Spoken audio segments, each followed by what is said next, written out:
waalid waxaan ku dhex jirnaa weli qodobkii ahaa sidee ayaan ugu guulaysanaa caruurteennu inay nala wadaagaan oy noo sheegaan oy qalbigooda noo ballaqaan si aan u ogaano waxay ku fikirayaan.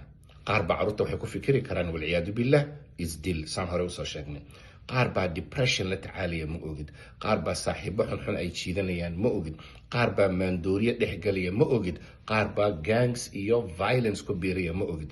waxaan rabnaa anagoo waalida marka in caruurtu ay isu kaaya furfuraan oy nala sheekaystaan oy noo sheegaan waxa dhibaya siduu qur-aanku noo sheegay sunnada rasuulkana sal ly slam noo sheegtay.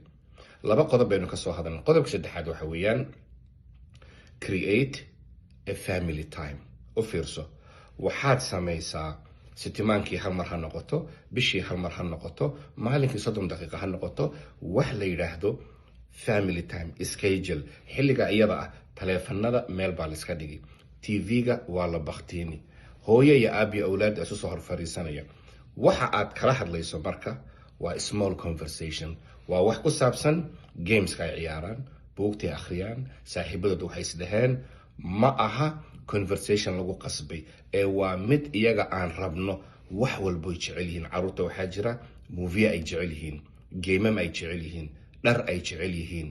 you just start a small conversation. marka waxaad caruurta kala hadlaysaa waxyaabaha noloshooda hoose ku saabsan. u fiirsa marka, research shows, daraasaadku waxay dhahaan small conversation, family time markaad samayso eed caruurta kala hadlayso waxyaaba iyaga ku saabsan ee iyagu hadlayaan adna aad dhegaysanayso, wuu ka fiican yahay, wayna ka furfurmi og yihiin markuu noqdo forced conversation. soo fariista, aan wada hadallo. soo fariista, maxaad samaysay? kaas waxba ma keeno. waxaan rabnaa marka inaan kala hadalno waxyaabaha yaryar ee noloshooda ku saabsan. heblaayaa hadli, hebel baa hadli. caruurta way kuu furmi marka. siirada waxaan ku arkaynaa rasuulka sala allahu calayhi wasalam. anas ibni malik walaalkii horena waan usoo sheegnay. cumayr wuxuu iska lahaa dool yar ama shimbir yar ku ciyaari jiray. shimbirtaasi marka rasuulka sala allahu calayhi wasalam markuu soo mar wuxuu oran jiray, yaa cumayr maa facala nuqayr. cumayro iiga waran shimbirtaadii yarayd see maanta xaalkeedu seeyahay. u fiirsa, rasuulka sala allahu calayhi wasalam isagoo hogaamiye ummadeeda ayaa wuxuu yaqaanay magacyada caruurta saxaabada waxay ku ciyaarayeen. even in their small world rasuulka sal slam uu kula jiray. ilaa maalinka dambe waxaa la yidhi markuu ku yidhi, yaa cumayr maa facala nuqayr. war cumar iiga waran shimbirtii yareed ku ciyaaraysa. uu yidhi, shimbirtii way dhimatay yaa rasuulallah, shimbirtii way dhimatay yaa rasuulallah. kadib rasuulka sal slam soo ag fadhiistay, waana noocma wuxuu siiyey moral support. waqti buu la qaatay, uu la murugooday. waayo rasuulku sala allahu calayhi wasalam hoos buu usoo degay, indhuhu ka eegay ilmahan, wuu la sheekaystay.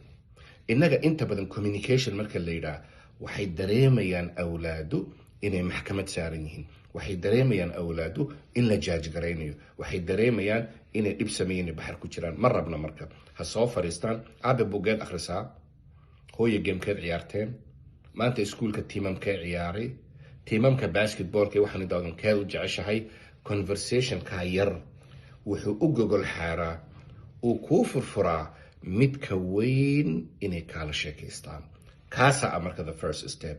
waxaad aadi waxa waaweyn ee noloshooda ku saabsan een raadinayno inay nagala sheekaystaan. weli waxaan ku dhex jirnaa caruurta sideen uga helaa inay isku kaaya furfuraan oy inoo sheegaan wax walba. ilaahay subxaana watacaala awlaadina xifdiya innagaba. waa janaalka waalid legacy oo idinka laidinku talagalay waalid. fadlan subscribe dhe walaalaha muslimiinta nala sheer garee. wasalaamu calaykum waraxmatullaahi wabarakaatuh.